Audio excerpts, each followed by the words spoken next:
let's get to the other side of this. What is that person to do that's been I'll call it a gig worker just to genericize it for a minute.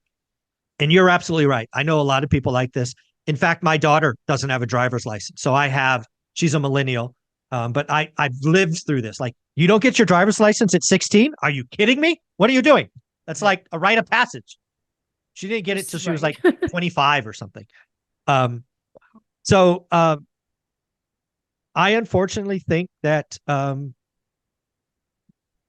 people that relied on gig work are going to suffer. And at some point, reality is going to hit them and they're going to have to go get that damn job.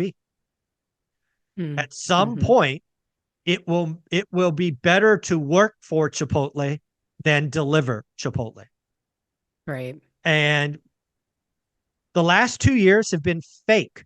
The government sent money to everybody. The government said, don't pay your rent. The government said, ask for forbearance.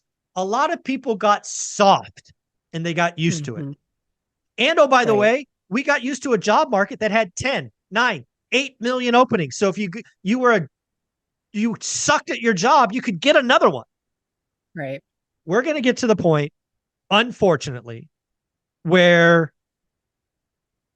you got to work, live with family, or other bad options. I think that is what's coming. And unfortunately, as my opening session taught, I had to get kicked in the nuts before I figured out. I lived paycheck to paycheck, just like everybody else, until I got kicked in the nuts and lost all that money. And unfortunately, we've been living in a fake economy, and people have been watching other people live and flex in a fake economy. And the other side of a fake economy is pain. Pain's a great teacher, but it still sucks. You and I are Gen X. We've seen a lot of pain. .com crash, 9/11, all the. So we're like, dude, give me another scar. I'm good to go. But, folks that haven't seen it, like, dude, a recession is a natural part of the economic cycle. Our Federal Reserve is trying to pretend like they don't exist. And they've been right for like 13 years, except for that little micro one in March of 2020. People don't get it. Recessions are good. They clean out misallocation of capital. They take these zombie companies and shoot them in the head.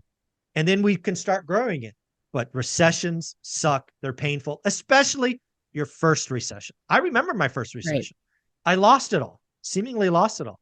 I'm now diversified and all of that. But yeah, if you're a Gen Z or a millennial and this is going to be your first one, really Gen Z, I guess millennials saw the Great Recession, but they probably weren't working, right? They were probably, recessions suck. They're unfortunate. But on the other side of that, some people will, go get, that's what I think is coming.